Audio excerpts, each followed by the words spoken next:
Hola a todos, bienvenidos. Espero si se pueden mutear sus mics mientras todos vamos ingresando. Creo que ya no hay nadie en sala de espera, ¿no? Hola. Hola. ¿Alguien dijo hola? Yo. Hola. ¿Qué rollo? ¿Dónde está TJ Klune? Si alguien está saliendo, ahí, buenísimo, se puede mutear. Meli, ¿querés darnos la bienvenida? O Nati, y contar de qué se trata este hermoso evento que hoy nos reúne. Bueno, hola, buenas tardes a todos y a todas. Acá estamos en el evento con el autor TJ Klune, así que les pedimos en principio que todos silencien sus micrófonos, así podemos iniciar esta charla. La charla va a ser, en principio, vamos a darle la bienvenida a TJ y después va a haber una pequeña conversación con Melissa Corbeto, que es nuestra editora del sello de BR Ya, y después ahí vamos a tener una charla entre todos con el autor. El que se anima a preguntar va a poder preguntarlo directamente, si no nos pueden dejar las preguntas por el chat. Buenas tardes. Hola, buenas tardes. Con respecto al idioma, no se preocupen, va a estar Mariana Langarica, que nos va a hacer la traducción de las preguntas y de lo que TJ nos cuente, así que así todos podemos compartir esta charla. Así que si podemos darle, estamos todos ya, le podemos dar el ingreso a TJ. Hi TJ, are you there? Está. Welcome, a ver si lo veo. I'm coming. Hold on. Welcome. Welcome, TJ. Thank you. Hi. Thank you once again for sharing a beautiful Zoom room afternoon with your readers from Argentina and also from Latin America. Look at all your smiling, happy faces. Hi. It's a pleasure to have you close again, to be able to talk with you, to share with you, to share with us something about your history, about your life as a writer, and also to tell you about your magnificent novels. So this time we are telling about our readers that this time we are with a new book, Reverson, in Spanish is La Canción del Cuervo. So I also welcome our readers and show them your books with these incredible covers and designs. Chicos, estamos acá para contarles, este es el libro hermoso, el primero que lanzamos, que es La Canción del Lobo, y este es el nuevo lanzamiento, que es La Canción del Cuervo. Como todos ya saben, hay muchos que ya lo leyeron, la serie se centra en el grupo Bennett, que vive en una ciudad llamada Greens Creek, por eso la serie escrita por TJ Klune lleva ese nombre, habla de la manada Bennett, que está formada por brujas, humanos y hombres lobos, pero bueno, yo no les cuento más. Hi TJ, hi Melissa and Mariana. Please start with this beautiful chat. Hola a todos, ¿cómo andan? Bueno, primero, hi TJ, thank you very much. Y thank you Nati por presentarme en inglés, me sentí re internacional. O sea, les voy a contar, antes de pasar a las preguntas con TJ, vamos a poner algunas reglas. Primero, como dice Nati, yo soy Meli Corbeto, soy la editora a cargo de esta locura hermosa que es BR Ya, y también los que los escuchó a todos con el fangrileo y la insistencia y toda esa cosa para que Wilson hoy sea una realidad y que hoy estemos acá todos reunidos con TJ. Reglas.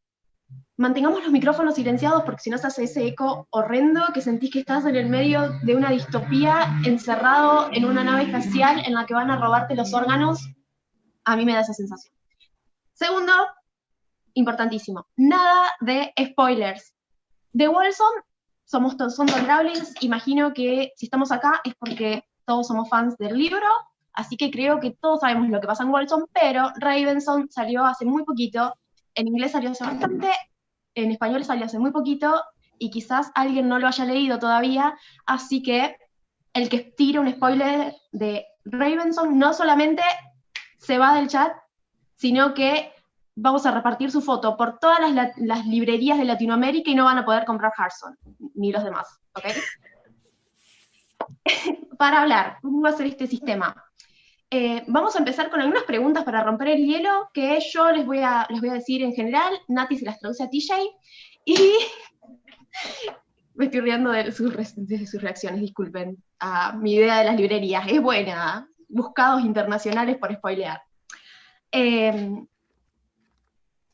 Y bueno, hacemos este ping-pong de preguntas rápidas, y después es todo suyo para hablar de lo que quieran, menos de spoilers de Ravenson, y ni hablar del resto de los libros de la saga, ¿sí? Bueno, ¿empezamos? ¿Sí? Perdón, mentira. Sistema de preguntas. Cuando pueden hablar ustedes, pueden levantar la mano o pueden ir dejando sus preguntas por chat. El que se anime a hacérsela directamente a TJ y a la pregunta se la hace. El que no se anime, acá las chicas le van a estar traduciendo, ¿sí? Empezamos. Voy a respirar y no hablar rápido, lo prometo. La primera pregunta que vamos a hacer es una muy superficial, absolutamente no elaborada, re fácil de responder. ¿Cuál es tu idea de la felicidad perfecta? O sea, ¿qué es para vos la felicidad? ¿Nati o Mariam? ¿Voy yo, Nati? So the first question that we are going to ask TJ is, what is your idea of perfect happiness? Perfect happiness. Oh boy. Well, as you probably all know, I love writing more than pretty much anything in the world. I'm so very lucky that I get to do this as my full-time job, because not many people get to do what they love most day after day after day. I'm very fortunate in that regard, and very grateful that I've been given this opportunity, but writing is where I'm happiest. And I get to do that from the moment I wake up until my fingers start hurting and I don't want to write anymore. But writing is where I'm happy. Gracias, TJ. TJ ama escribir, entonces está muy feliz y agradecido y se siente muy afortunado de tener la posibilidad de escribir desde la mañana hasta que sus dedos le empiezan a doler. Entonces, su lugar de felicidad o su situación de mayor felicidad es la escritura. Bueno, la segunda es, ¿quién es la persona viva que más admires? Okay, so which living person do you most admire? There are two different, one is a person, the other is a group. The group, as many of you may know, America is undergoing a racial reckoning right now, and the Black Lives Matter movement in the United States has been awe-inspiring, fighting back against racial prejudice, and it's something that they've been doing since 2013. That movement has started in 2013, but it's come to a head in recent months, and I am in awe of the group and the people fighting for equality in my country. Secondly, it's Greta Thunberg, who is the 17-year-old Swedish environmentalist who is teaching the world about the effects of climate change, and is doing so with her head held high, because she is constantly under attack by old white men who think that they know better than her, and she has let that bounce right off of her, and she's continuing on spreading her message of the need to protect our planet. And I think that, especially since she's only 17 years old, it is remarkable what she is doing. Gracias, TJ. Bueno, él nombró a una persona y a un grupo. Dentro del grupo es el movimiento de Black Lives Matter, que comenzó en 2013, y los últimos meses de este año en su país, en Estados Unidos, está en primera plana por los problemas de prejuicio racial que están enfrentando allá continuamente. Entonces admira mucho a este grupo y a todo el trabajo que llevan adelante para vencer los prejuicios raciales y oponerse a eso. Y después, en cuanto a persona que admira, tenemos a Greta Thunberg, esta jovencita de 17 años que aboga por los derechos ambientales y pelea para detener el cambio climático, y a la que continuamente los hombres, me causa mucha gracia como TJ se expresó, los viejos hombres blancos le ponen un freno y se quieren enfrentar, y ella muy valientemente sigue propagando su mensaje. ¿Meli? Encima de eso. La tercera pregunta es, ¿cuál es tu mayor extravagancia? Okay, so what is your greatest extravagance? Oh boy. My greatest extravagance is probably the setup of my entertainment system in my living room. I have a huge TV and a bunch of expensive surround sound speakers attached to the wall and the ceiling because I love playing video games and I like them to be as loud as they possibly can. It's probably a little too much, but hey, I'm an adult and I get to make stupid decisions like that. Especially now during quarantine. Yes, but yes, quarantine is the best time to be able to blow up aliens. I agree.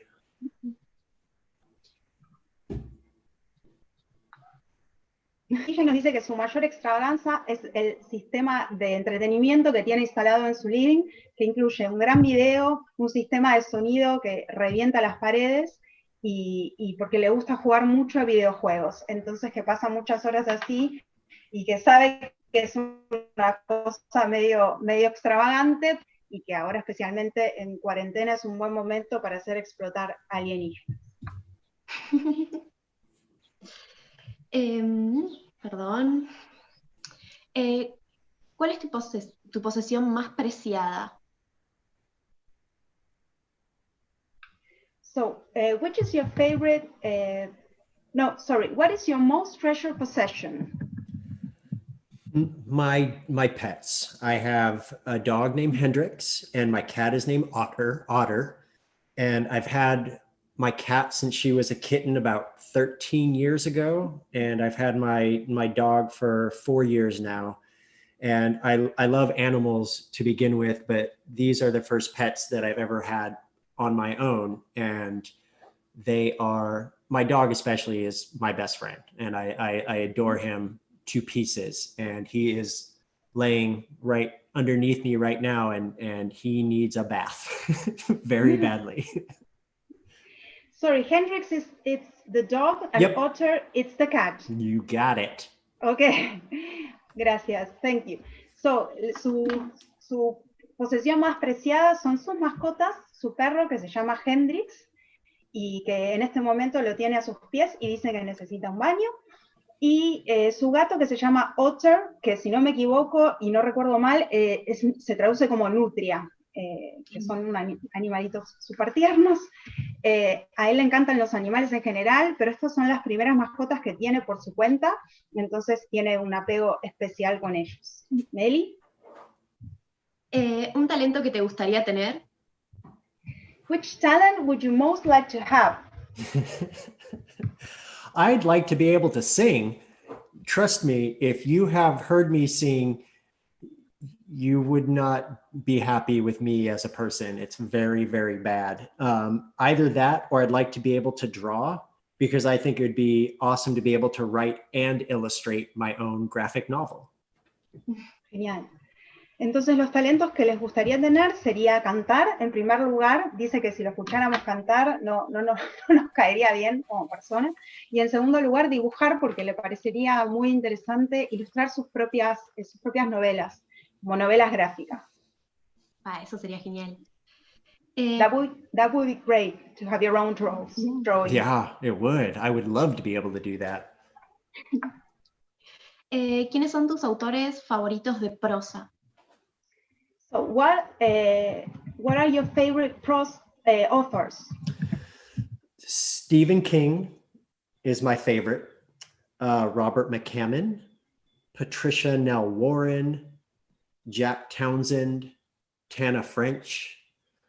Bill Watterson, who drew Calvin and Hobbes. I love, love, love Calvin and Hobbes. Okay, so what's that, Robert, sorry? Yeah, Robert McCammon. Patricia Okay, Nell McCammon. Warren. Okay. She wrote the first queer book I ever read called The Front Runner, and I read that when I was 16 years old. And it was the first time I ever got to see queer people in a book. And that was transformative for me as a teenager. Excellent. So, los autores favoritos de TJ son, bueno, Stephen King. Espero pronunciar los otros bien. Si quieren, chicos, tomen nota para después investigar. Robert McCammon, Jack Townsend, Bill Watterson, que es el autor de Calvin y Hobbes, no sé si conocen esa historieta, y Patricia Nell Warren, que escribió un libro que a él en su adolescencia, a TJ lo transformó un montón, que es The Front Runner, que es el primer libro con diversidad queer que él leyó.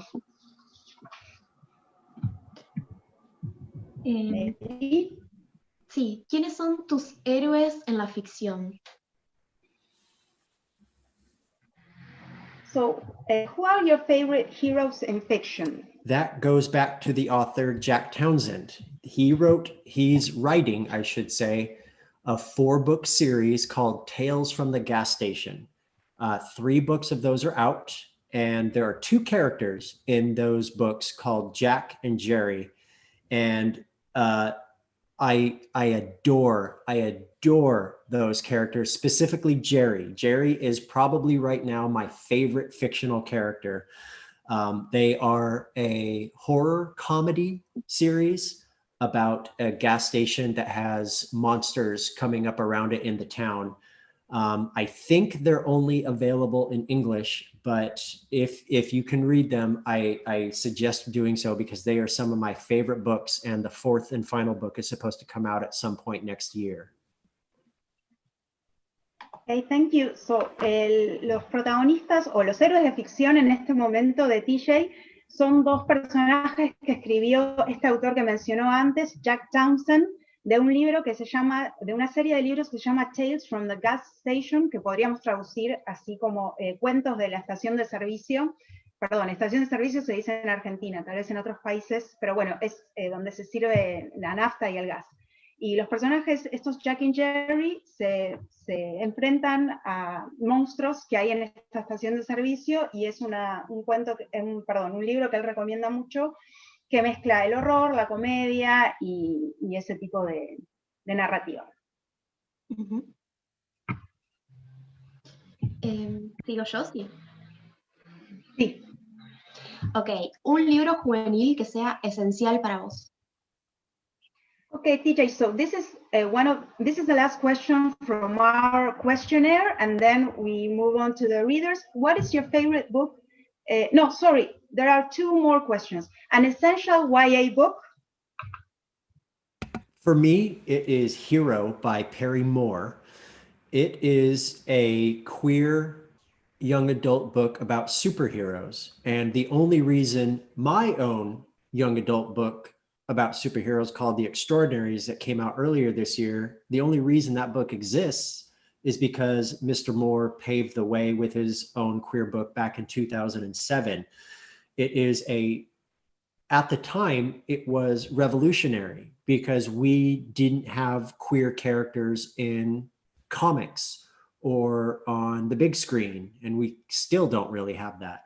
But Perry Moore put out that book, and it changed so much for me because I grew up reading comic books, and I never got to see myself in comics.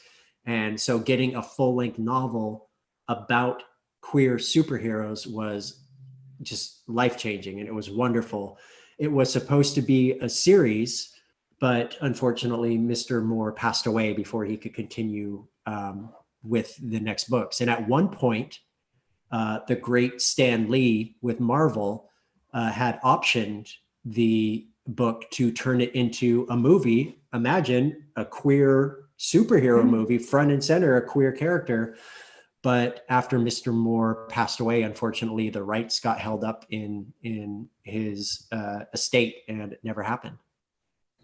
Okay, so that's Harry Moore or Perry? Perry with a Perry P. with a P. Okay, thanks. Entonces TJ nos cuenta que un libro juvenil o de YA favorito para él o esencial para él es Hero de Perry Moore, Perry con P, ¿no? Es un libro que muestra superhéroes queer y su propio libro, The Extraordinaries, que salió a principios de este año, le debe toda su existencia a este libro Hero. Es una novela gráfica. Para él está buenísimo que dentro de lo que es cómics y novelas gráficas aparezcan personajes queer, y fue uno como de los primeros libros que muestra esto. No se completó la serie porque el autor falleció. Este libro salió en 2007, pero Stan Lee, que ustedes saben que es de Marvel, hizo una opción, digamos, una preselección de este libro para llevarlo a película. Así que bueno, tal vez eso en algún momento ocurra. Sorry, I'd like to ask you a question, DJ, because you are a promoter of queer teens. How or when do you get involved in those movements? Le digo que él es un promotor de los temas queer, y cómo o cuándo fue que él se involucró con estos temas, ¿no? How did I get involved in what? I'm sorry?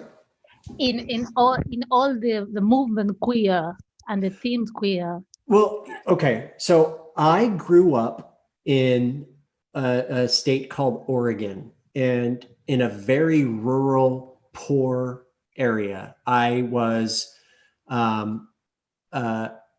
essentially queer people like myself, queer teenagers, did not do well in a place like that, because you had to be a man. You had to, my whole entire family, going back generations, were loggers, and logging is a very masculine job, and you had to be a man.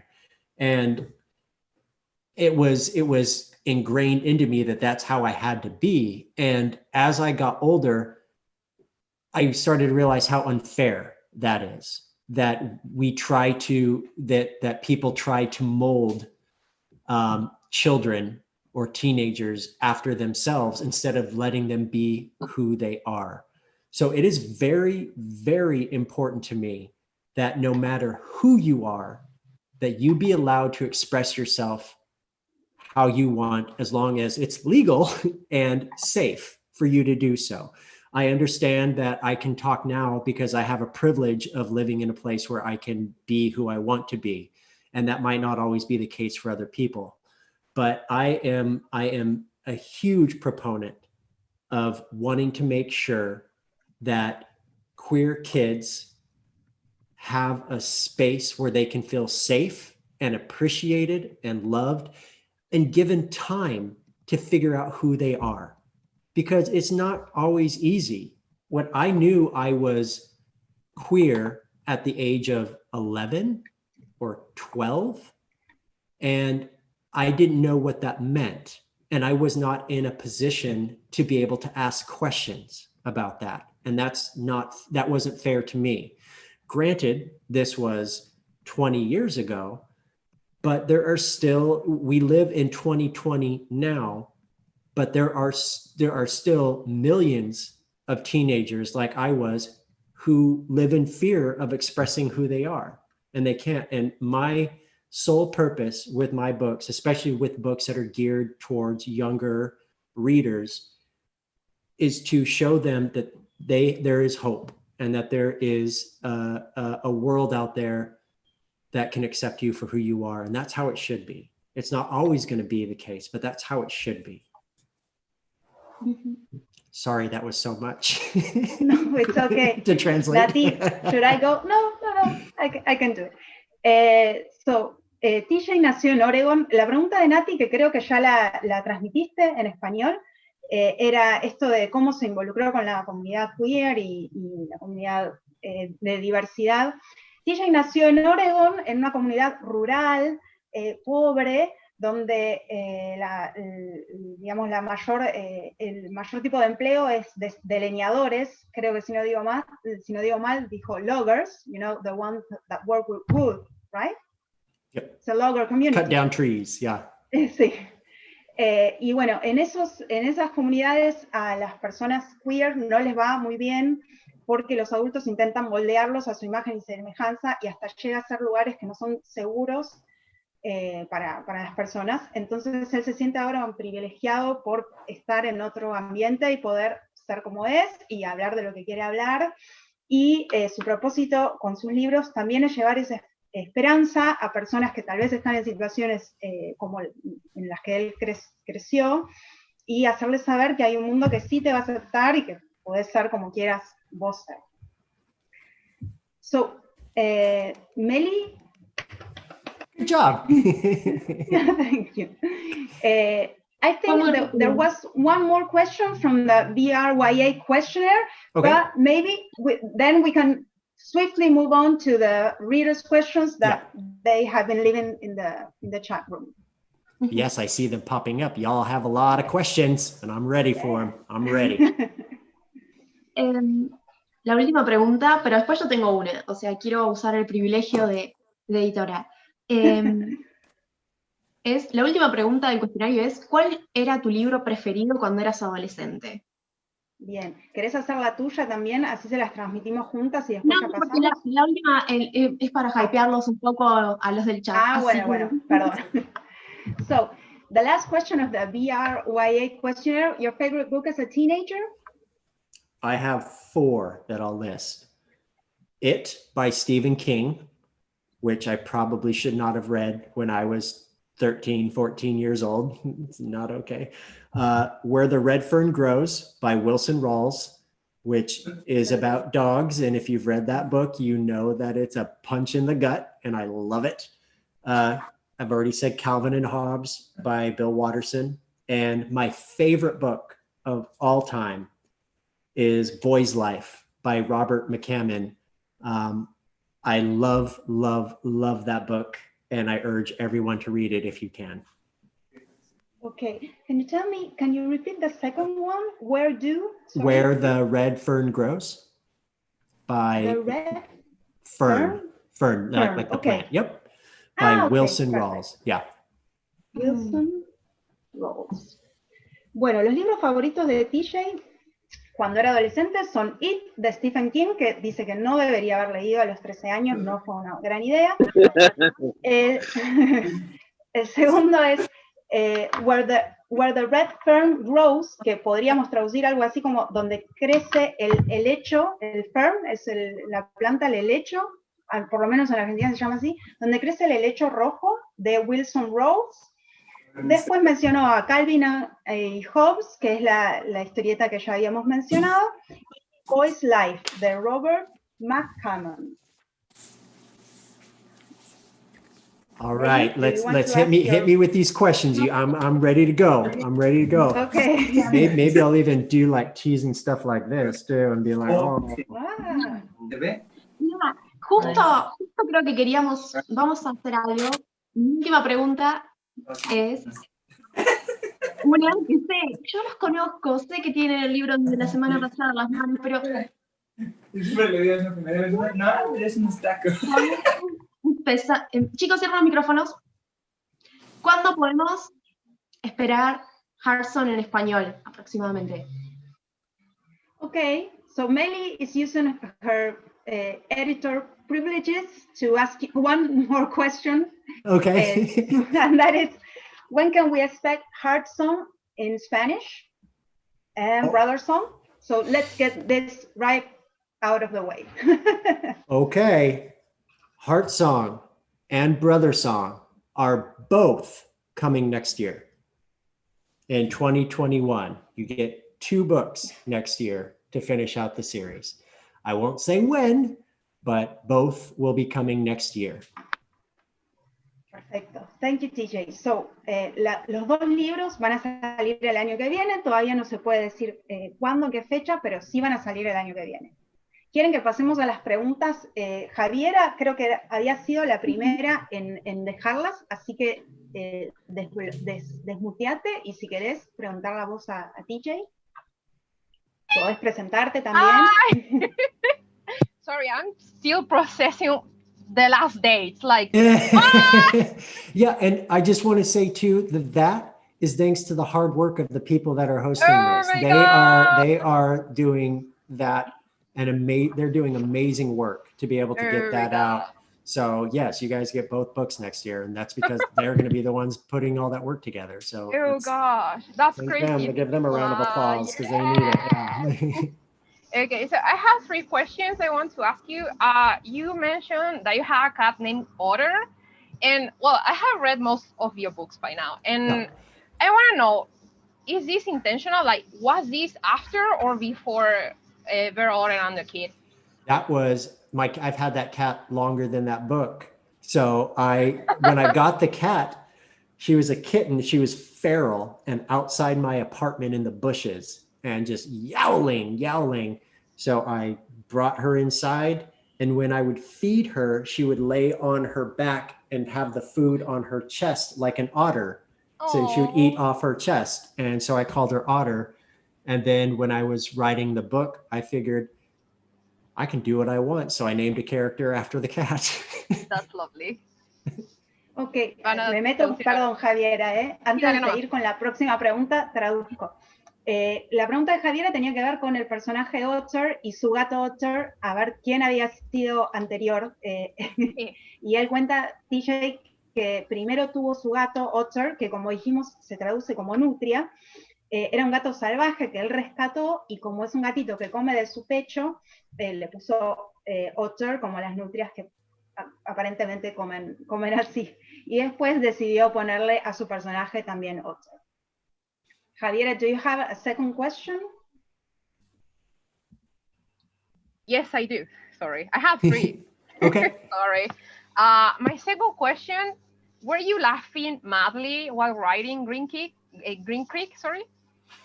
Yes, if you follow me and if you've known me for a while, you know I take joy in the angst of my readers, and specifically in Ravensong. Hopefully you've all read and enjoyed Ravensong by now. You know it's very, very angsty, and I love that. I love it. I don't like reading angst. I do not read books like that at all because I am very soft when I read, but when I write, I'm a monster. Genial, bueno, lo traduzco. La pregunta de Javiera tenía que ver, corregime Javiera si no la reproduzco bien, si se rió mucho durante la escritura de Green Creek, ¿puede ser?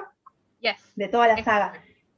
Y TJ cuenta que disfruta mucho de generar esa angustia, esa expectativa en sus lectores, le encanta eso, entonces es como medio su plan diabólico de escribir así y conseguir que los lectores tengan ese efecto.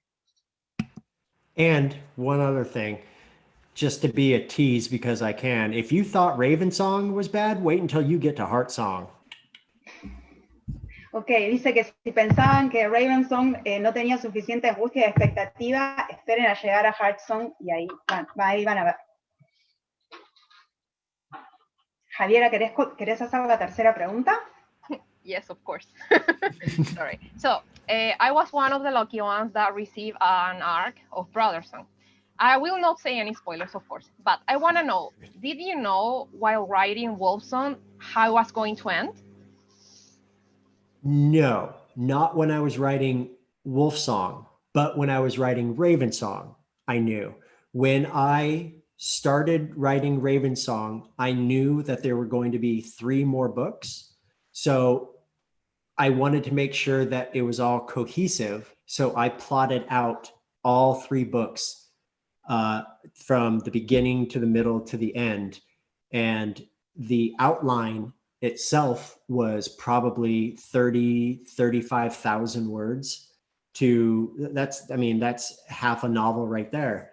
Well, not one of my novels because mine are too long, but I was so certain with how it was all going to end that I wrote, while I was writing Ravensong, the second book, I wrote the final scene in the last book right then, and that scene is the last scene in Brothersong. Bueno, la pregunta de Javi había sido si sabía cómo terminaría toda la saga cuando estaba escribiendo Wolfsong, y en realidad TJ, para el momento de escribir Ravensong, ahí sí, en ese momento sabía que habría que habría 3 libros más, y como quería que fuera muy cohesivo todo el texto, ahí se dedicó a hacer el outline o la planificación completa, y solo la planificación de todos los libros tiene 35.000 palabras, que es bastante. Entonces, mientras escribía Ravenson, escribió la última escena del final de la saga. Así que ahí ya sabía cómo continuaría. Thank you, Javier.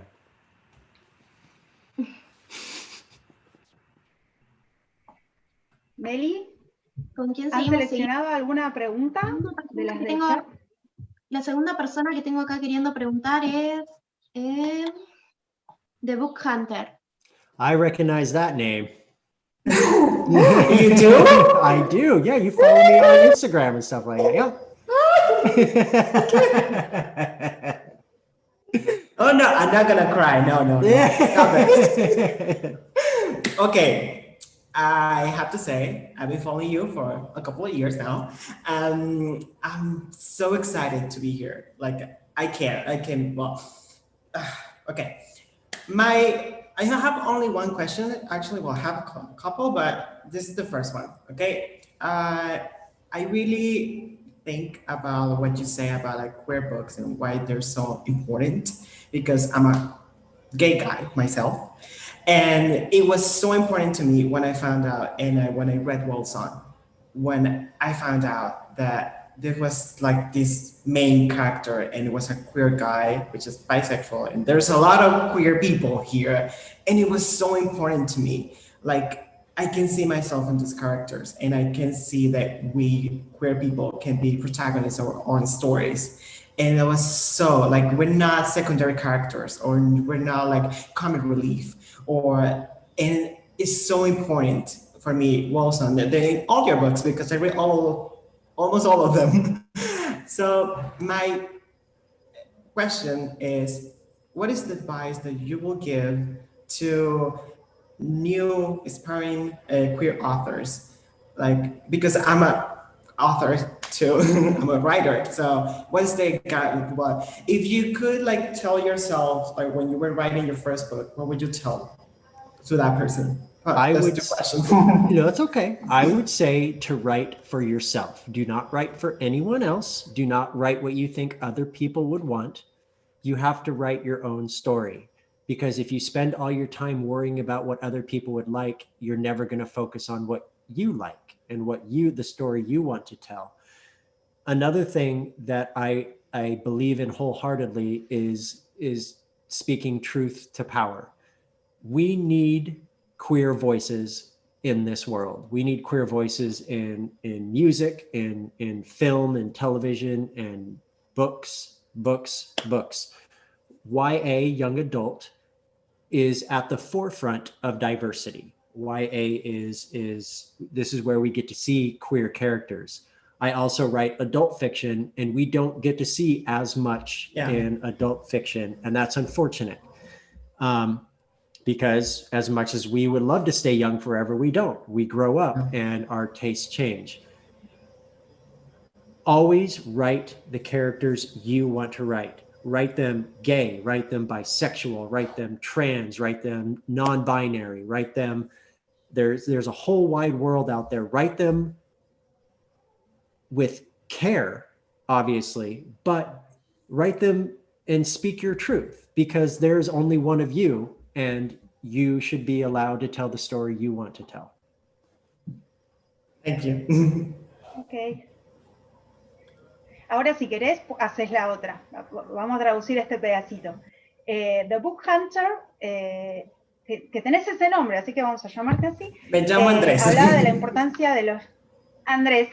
Hola, Andrés. De los personajes queer, y cómo a él le llegó mucho a los personajes que desarrolla TJ, en el sentido que no son personajes secundarios o son instancias cómicas del relato, sino que tienen personajes con entidades y sus propias historias. Y la pregunta que le hizo The Book Hunter, Andrés, es ¿qué consejo le daría a nuevos autores queer o qué se diría a sí mismo cuando empezó a escribir? Y lo que TJ le respondió es que escribas para vos mismo, para vos misma, no para los demás, que te concentres en la historia que querés contar, que la historia que vos querés contar es única, si querés hacer personajes queer, bisexuales, asexuales, lo que quieras, que te metas ahí, que no escribas para otros. Y hablaba de esta importancia de que necesitamos más voces queer en todas las plataformas o las expresiones artísticas, ya sean los libros, ya sean las películas o la música también. Y en ese sentido, él ve que los libros YA o los libros juveniles son muy avanzados en el tema de representar diversidad y que esto no lo ve tanto en literatura adulta y que sí estaría bueno que esa representación estuviera a lo largo de todas las expresiones culturales. ¿Quieres hacerle la otra pregunta? Yeah, gracias. Mi otra pregunta, my next question is, because I'm a writer, how is your process when you're creating characters? Because your characters are so vivid. Like, I love them so much. Like, it's not like all your books and all the characters. I think that is my favorite thing. Of course, the plot too, but how you can create like really those amazing characters? What is, do you have a process, or did you just come up with them? It's a combination of both. There is a process, but usually how it starts for me, when I get an idea for a book, I know it's a good idea when I hear the main character's voice, when I hear them speaking first. That's how I know I can follow their voice and follow what they want to show me and see what kind of story it would be. That being said, the best advice that I could give for writers who are honing their craft is character work is the most important thing you can do, because characters, no matter the setting, if it's a contemporary or if it's like Green Creek or if it's a fantasy like my Tales from Verania series, the characters need to be relatable. They need to feel like they're real, because if they don't feel like they're real, you won't have that connection with the character. So even though we all know they're fictional, I need them to feel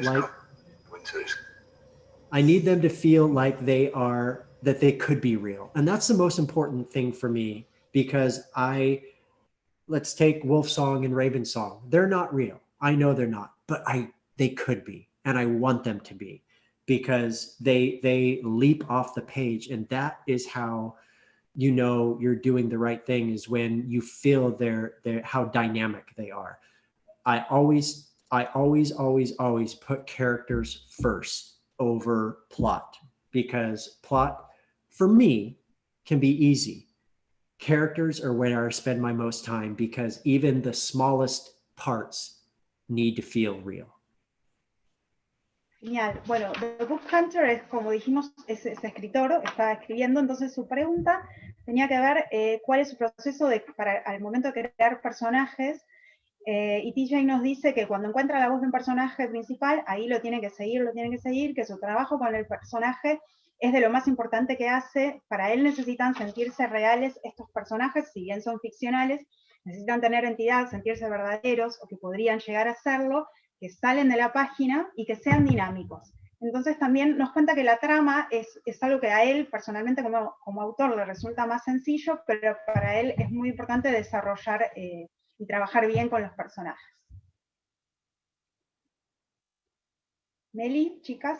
Sí, perdón. ¿Les parece si hacemos una pregunta a cada uno? Porque son 7:45 ya y creo que todos quieren preguntar algo, así que creo que es lo más justo. Y hablando de justicia, me salté a alguien, perdón. La siguiente pregunta es de Who's That Book? Hola, no te preocupes. Hi, oh my God, I'm so excited to be here. So thank you so much for this opportunity and the contest. I love your hair. Your hair is gorgeous. Thank you so much. So one of the things that I liked the most of Wolfson was the narration of emotions and feelings through colors and threads. I think it was beautiful. So my question is, first of all, why you decided to do it that way? And secondly, for TJ Klune as a person, are you able to visualize your own emotions through colors in real life, in your personal life? Yeah, it's called synesthesia, and it is something that I've had for a long time. It's something that I have always associated feelings with color. That's one part of synesthesia. There's a whole bunch of other facets to it. But for me, emotion have always felt and tasted, it's hard to explain. They've always felt and tasted like color, which is why color is prevalent through a lot of my books, because to me, color is emotion and I can express myself that way. And none more so though in the Green Creek series, because I decided there was a time when I was worried that that was a little weird and that people wouldn't understand that. But then I said, screw it, and just dove right into it with the Green Creek series and built an entire world around the notion of synesthesia. But instead of it being a real world thing, it's the idea of the pack and the bonds between the pack. And so I just incorporated that into the bonds between the pack members. I'm glad you did it. Thank you. I'm glad I did too. Ok, la pregunta de Who's That Book tenía que ver con cómo se le ocurrió hacer la narración de emociones a través de los colores, y TJ nos cuenta que él desde hace tiempo está conectado con esto de la sinestesia, que es que para él las emociones se le presentan asociadas a colores. Entonces a él se le resultó fácil armar un mundo en torno a la sinestesia, sumando también esto de la manada, ¿no? En resumidas cuentas, esa es la respuesta. Así se llama sinestesia, este fenómeno de asociar emociones con colores. Did somebody just comment that's so Taylor Swift? Oh boy. I don't know what that means. Para el que comentó, eso es muy Taylor Swift. Él no sabe a TJ a qué se refiere. Chicas, ¿otra pregunta? Sí, la persona que sigue en nuestra lista es, perdón de antemano que voy a matar tu apellido, es Anya Bojorquez. ¿Lo dijiste bien? Ah, gracias. Hi. I'm so excited. I am too. We can be excited together. I think it's the understatement of the year to say that every soul in here is a big, huge fan of yours. And we love you a lot. Oh, okay. I love you guys too. So many questions. I had so many questions, but I think this is the most important one for me. If you could have one of the characters of the series of Green Creek right in front of you, physically, mentally, they are there. You can do and say to them whatever you want. Who would it be? Why? And what would you tell them? It would be Gordo, because I want to give him a hug and I want to tell him he was right and everybody else was wrong, and that he is a good person and that he deserves all the love coming to him. Gordo went through, as you probably know by now, went through so much. In Wolfsong, Through the Eyes of Ox, you saw Thomas Bennett as a almost mythical like figure. I wanted to break that in Raven Song because I knew he was not. He was a good man. He was a father, but he made terrible mistakes, terrible decisions, and he hurt Gordo. And I would want, Gordo is to this day my favorite character out of all of them, because he by rights could have turned into a villain. He could have become the bad guy, but he, along with Team Human, Rico and Chris and Tanner, he kept his goodness in him. And the fact that he was able to survive after all that was done to him is a testament to him as a character. And I love Gordo, and I still have, to this day, even though I know how the series ends, I still have complicated feelings about Thomas Bennett. I have to Genial. say that Gordo is my favorite character as well. Good. He I should love be. him so much. And you can have any favorite character you want, but it should be Gordo. Yes. Okay, thank you. You're welcome. Bueno, rápidamente, Anya preguntó si pudiera tener a un personaje de Green Creek enfrente de él y decir y hacer lo que quisiera, a quién sería, y TJ eligió a Gordo, que es su personaje absolutamente favorito y al que recomienda de toda la serie. Quisiera darle un abrazo, quisiera decirle que él es una buena persona, que tiene razón y todos los demás no la tienen.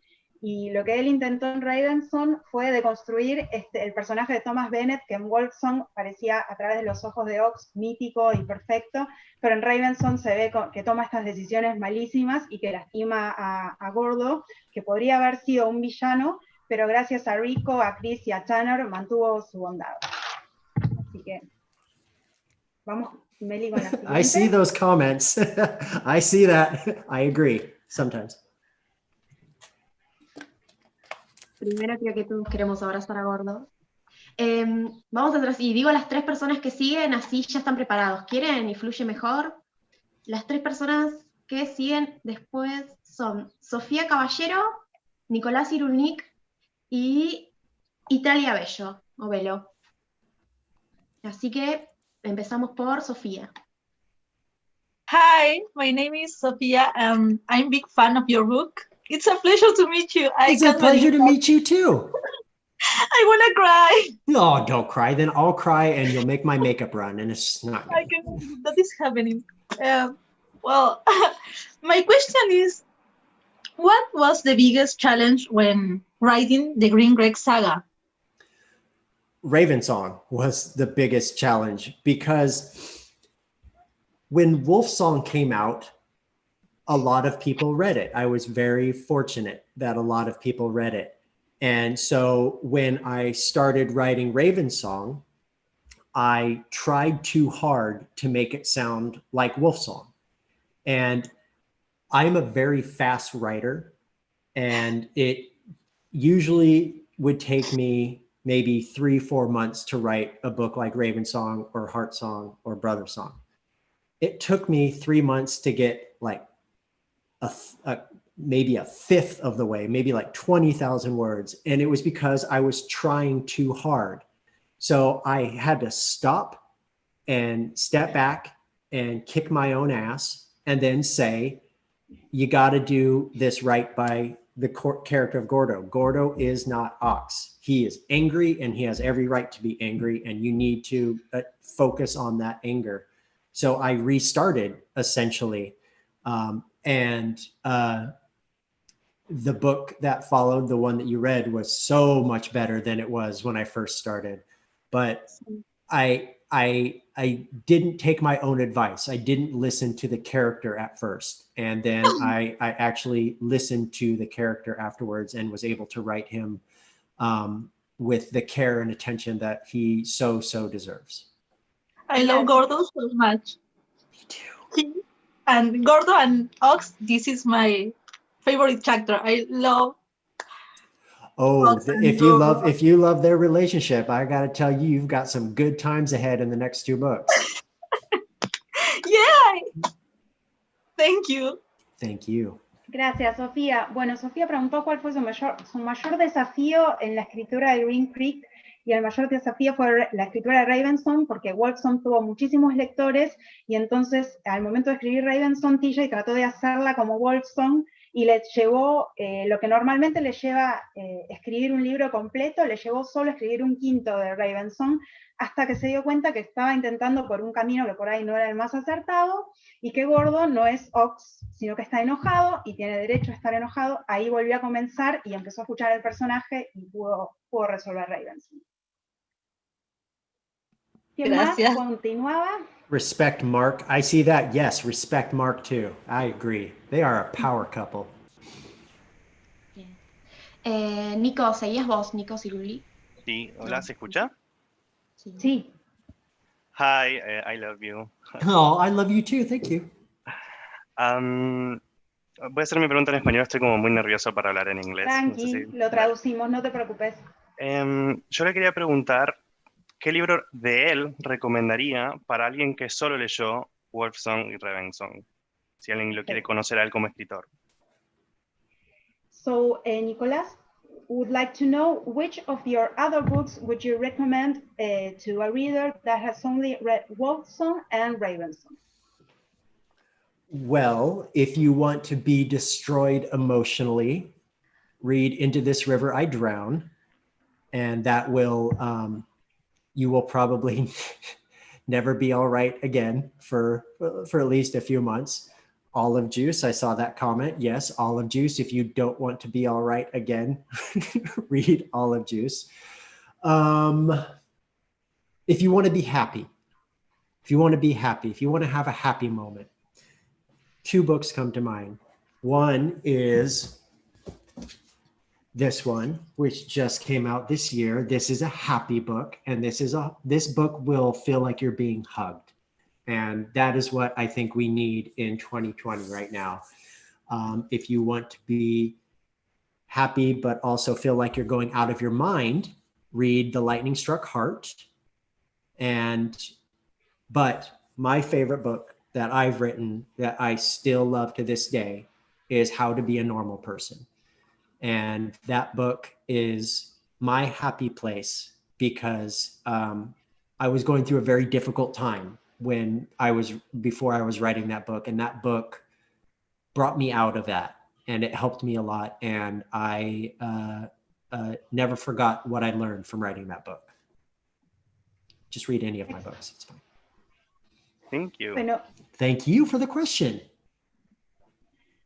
Nico le preguntó, esto se escuchó, sí, porque lo dijiste en español, perdón, de sus libros, ¿cuáles otros recomendaría? Y él nos dio como una cantidad de acuerdo al estado que querés conseguir. Si querés destruirte emocionalmente, podés leer Into This River I Drown. Si querés estar en una situación feliz, podés leer The House on the Cerulean Sea, que es uno de los últimos, creo que lo lanzó este año. Si querés estar feliz y a la vez un poco loco, podés leer The Lightning Struck Heart. Y el libro que más le gusta a él y su favorito es How to Be a Normal Person, que es su lugar feliz personal, porque lo ayudó a él mucho en el momento de su escritura. No sé quién continuaba. Oye. ¿Yo? ¿Hola? Sí. Ah, perdón. Sí, Hi, TJ. Nice to meet you. My question is, what is your favorite video game? Breath of the Wild, Legend of Zelda. I have a Zelda tattoo. I have another Zelda tattoo. I love, obviously, Legend of Zelda, but Breath of the Wild is my favorite game. I'm playing it right now for the 3rd time. But I also really love BioShock, the BioShock series. I love The Last of Us 1, and I just finished The Last of Us Part 2, and I'm still not recovered from that. And what else? Oh, do you want to play, if you guys play games and you want to play a game that feels like this book, it feels like a hug, it's on Nintendo Switch. It's called Spiritfarer. And basically the point of the game is that you play a character that's helping others who have died go to the afterlife, and you do that by hugging them. And I love it. I just love it so much. Okay, and you watch any video game streamer? I like Markiplier, and he is, because I love it when he plays horror games. And Tetra Ninja is another one that I really, really like because he does deep dives into the popular video games. And Ninja every now and then I'm okay with watching, but I really, really just stick mostly with Tetra Ninja and Markiplier. Because I like Markiplier's dog too. Okay, thank you. Thank you for the question. Gracias, Italia. Bueno, preguntó por su videojuego favorito y TJ mencionó varios. Disculpen si los pronuncio mal o no los conozco. Solo conozco Legend of Zelda porque soy viejita y ese es el que conozco. También mencionó BioShock. Mencionó The Last of Us 1 y que acababa de jugar al juego 2. No sé si estos tienen acá traducción, pero sería como el último de nosotros, 1 y 2. Y el último que mencionó fue Spiritfarer, algo así, que es un juego que consiste en dar abrazos a la gente que se acaba de morir y tiene que pasar como el paraíso, digamos, y de esa manera lo ayudas, y dice que es un videojuego muy especial para jugar en este momento. Después sus youtubers favoritos, supongo que son youtubers favoritos que juegan juegos, son Markiplier, que hace juegos de horror y le gusta mucho su perro, y Tetra Ninja y Ninja también.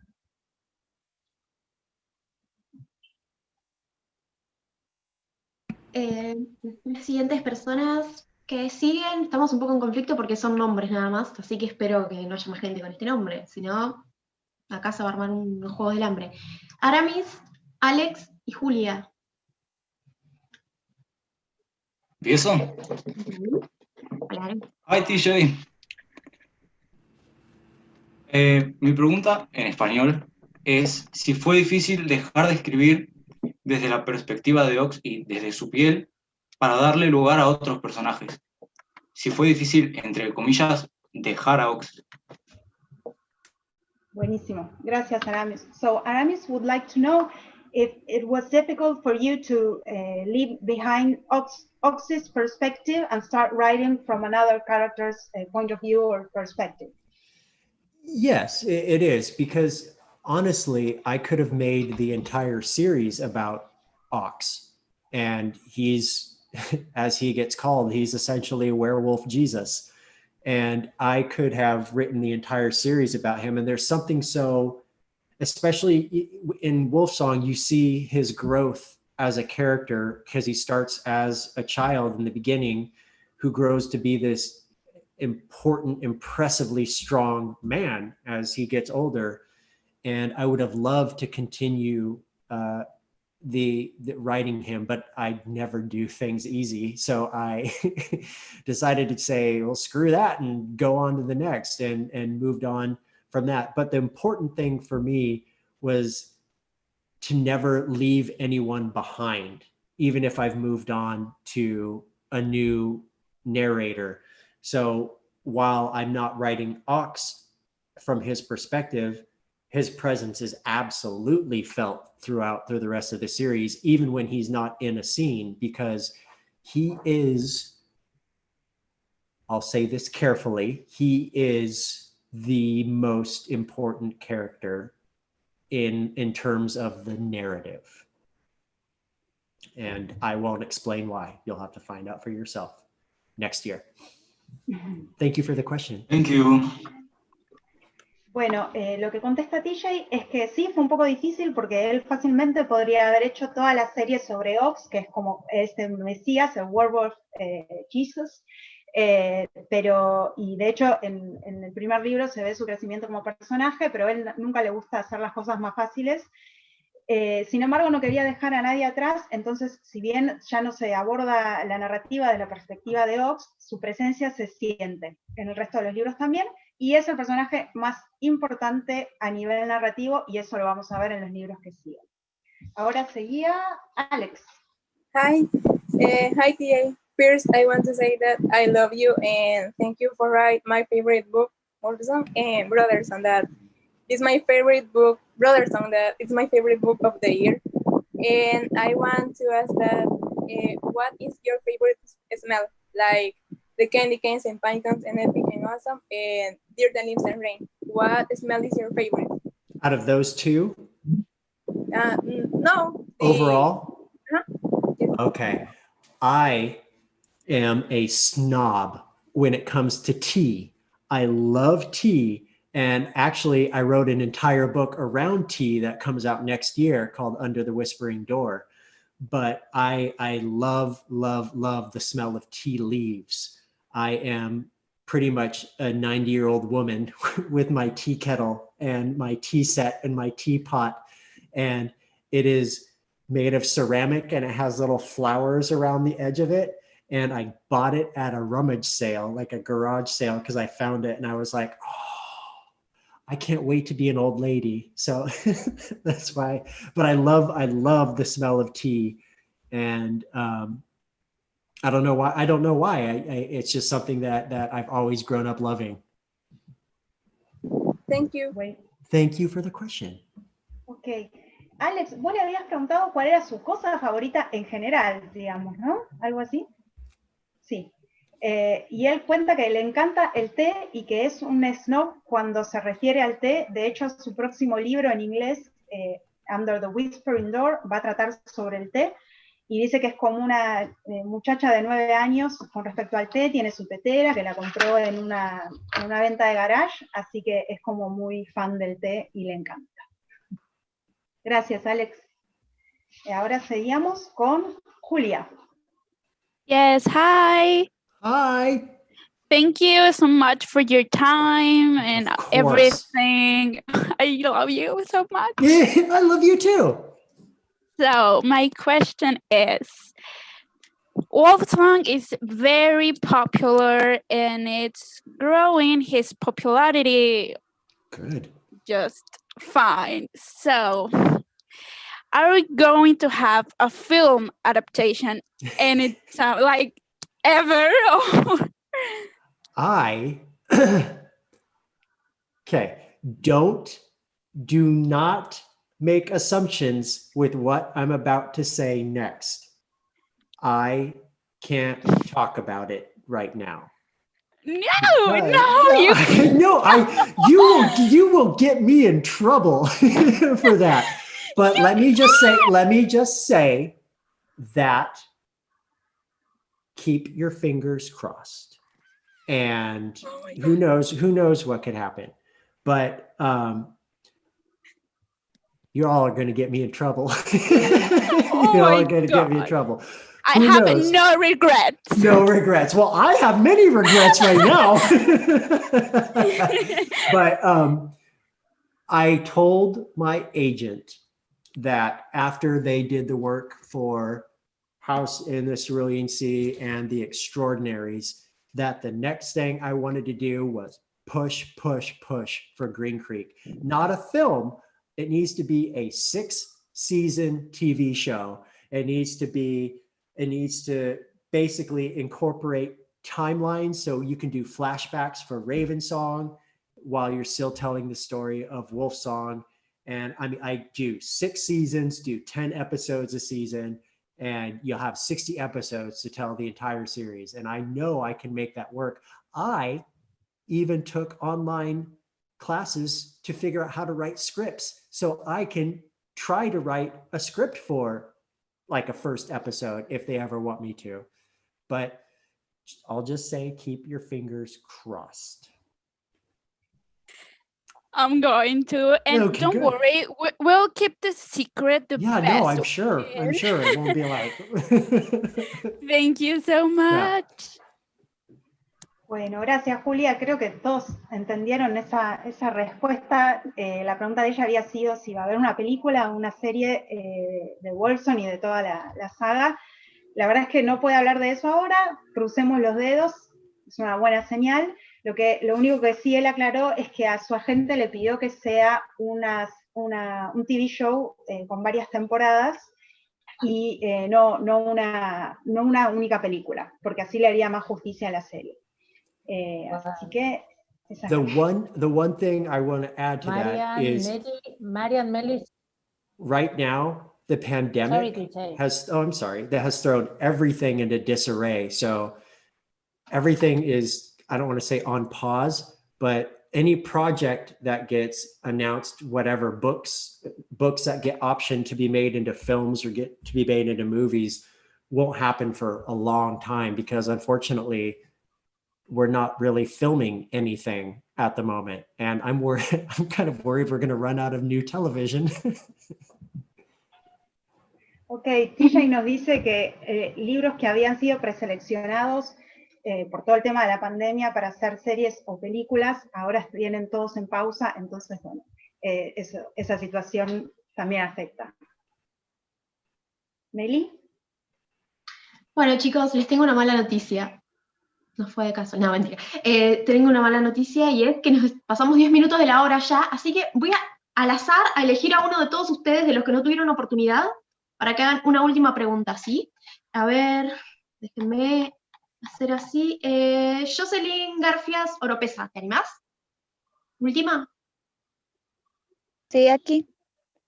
Muy bien, Jocelyn, ganaste. Ah, qué felicidad. Hello, TJ. Hi. I'm really happy to be here with you. I love your glasses. Those are pretty. I love this book. I love Wolf Song. And my question is, voy a hacer la pregunta en español. Estoy muy nerviosa igual. That's fine. Por favor, si pudieran traducírmelo. Sí, sí, claro. En tus libros, nosotros como lectores siempre hemos sufrido con los personajes, hemos sido felices con ellos, hemos vivido un montón de emociones. Entonces, cuando tú estás escribiendo los conflictos por los que ellos tienen que pasar, ¿cómo te sientes emocionalmente? Okay. So Jocelyn would like to know, she says that as readers, we have all suffered along with your characters and we have been happy with them and we have gone in this emotionally with them. And she wants to know if you as a writer, how do you feel emotionally with the character's journey when you're writing? I mean. I'm going to be specific to Green Creek here, and I won't spoil anything for the next two books, but you have to understand that even though for me, it's only been maybe 6 years since I've been with these characters. In the timeline of the books, you've seen Ox grow up from a child to a man. By the time Heart Song comes around, he is in his 30s. And I have got to watch these people who were so broken come together and fight for each other and love each other and protect each other. And I didn't expect the depth of what I would feel for all of them when I first started writing. I am sad that this is over, for me at least, because I'm done with the books. But I finished writing the last book in 2018, and unfortunately a bunch of stuff happened, don't need to rehash here, that kept the book from coming out until now. But this Brother Song comes out in English next week, and I'm sad because it's over, it's done. I know I could just as easily write more, but that would, I think, ruin the story that I've told, because they deserve peace, they deserve happiness, and they deserve to have a moment in the sun. And if I were to continue that, I would have to bring more darkness upon them. And I don't want that anymore. I want them to be able to be happy. And it may have been a rough road to get there, but they will get there. And I am so, so grateful for the opportunity to have been able to tell their story. I'm getting choked up. So I love, love, love these characters with all my heart. And I'm happy that I got to see them through to their ending. Yeah. Okay, so TJ nos cuenta que en estos 6 años vio crecer, se refiere sobre todo a los personajes de Creek, a esto de lo que preguntaba Jocelyn, si sufre con ellos y demás. Piensen que lo vio a Ox de niño hasta hombre, y en Hearthstone ya está en sus años, y esto de haber visto a sus personajes, que son gente rota y herida, que se ha juntado, que se ha defendido, que se ha protegido, le pone triste saber que se termina. Brother Song está saliendo en inglés la semana próxima, entonces encuentra a los personajes en un estado de paz y de felicidad, que después de todo su viaje, él si bien podría continuar con la saga, esto implicaría darles más momentos de oscuridad a los personajes, y ya han pasado por un camino bastante difícil para llegar a donde están. Entonces, si bien está triste por despedirse de estos personajes, siente que, bueno, este es el cierre que tienen que tener.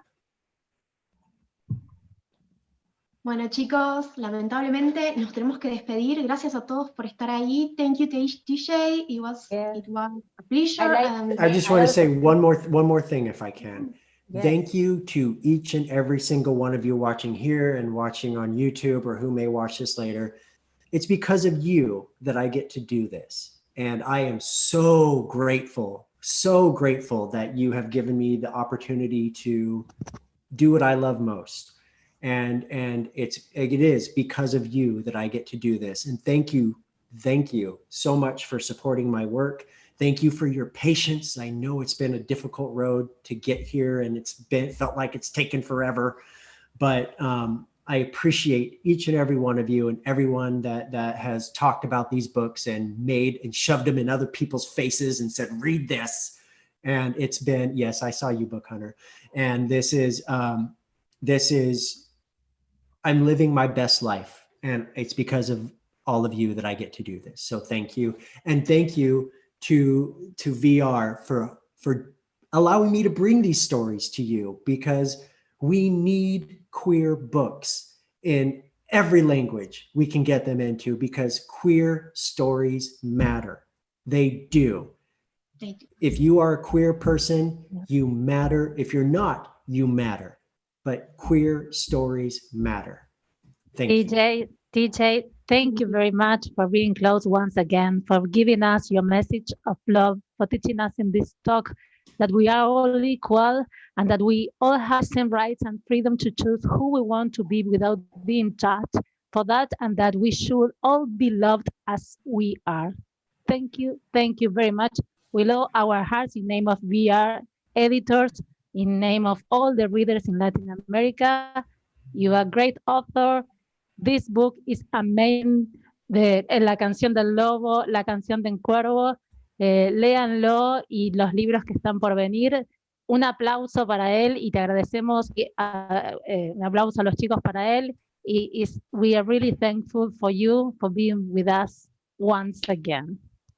Thank you. And guess what? We'll do this again, I promise, because there are still 2 more books to come. And if you are able and you're going to be celebrating with me next week for the release of Brother Song, I hope you enjoy the ending, because this ending has been a long time in coming, and I can't wait for you all to see it. Ok. Nos despedimos de TJ desilenciando los micrófonos y con un aplauso y con muchos corazones, ¿sí? ¿Quieren? We love you, TJ.